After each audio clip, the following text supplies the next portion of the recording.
Hi, I'm in the middle of a project where I'm doing a cold reading of the New Testament. And so right now I'm in Matthew, and I'm going to be reading Matthew chapter 18. Who is the greatest? At that time, the disciples came to Jesus, saying, "Who then is greatest in the kingdom of heaven?" Then Jesus called a little child to him, set him in the midst of them, and said,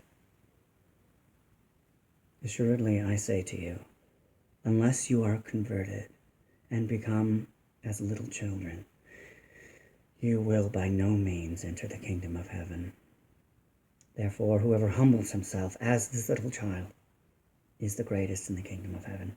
Whoever receives one little child like this in my name receives me." Jesus warns of offenses. "But whoever causes one of these little ones who believes in me to sin, it would be better for him if a millstone were hung around his neck and he were drowned in the depths of the sea."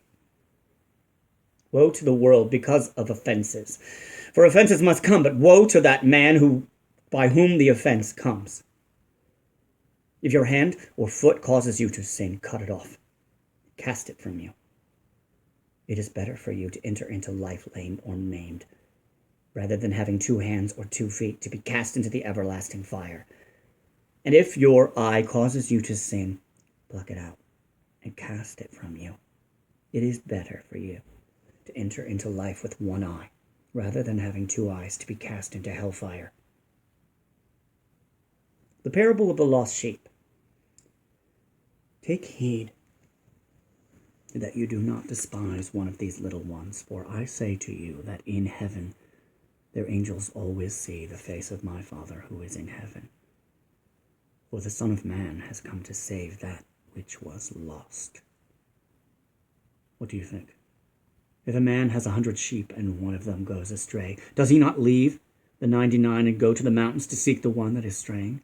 And if he should find it, assuredly I say to you, he rejoices more over that sheep than over the 99 that did not go astray.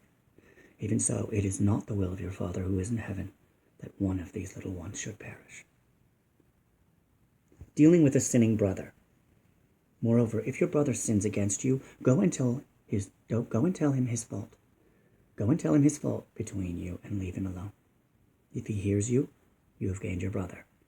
But if he will not hear, take with you 1 or 2 more, that by the mouth of 2 or 3 witnesses every word may be established. And if he refuses to hear them, tell it to the church. But if he refuses even to hear the church, let him be to you like a heathen and a tax collector. Assuredly I say to you, whatever you bind on earth will be bound in heaven, and whatever you loose on earth will be loosed in heaven. Again, I say to you that if 2 of you agree on earth concerning anything that they ask, it will be done for them by my Father in heaven. For where 2 or 3 are gathered together in my name, I am there in the midst of them. The parable of the unforgiving servant. Then Peter came to him and said, "Lord, how often shall my brother sin against me and I forgive him? Up to 7 times?" Jesus said to him, "I do not say to you up to 7 times, but up to 70 times 7. Therefore the kingdom of heaven is like a certain king who wanted to settle accounts with his servants. And when he had begun to settle accounts, one was brought to him who owed him 10,000 talents. But as he was not able to pay, his master commanded that he be sold with his wife and children and all that he had, and that payment be made. The servant therefore fell down before him, saying, 'Master, have patience with me, and I will pay you all.' Then the master of that servant was moved with compassion, released him, and forgave him the debt. But that servant went out and found one of his fellow servants who owed him 100 denarii, and he laid hands on him and took him by the throat, saying, 'Pay me what you owe me.'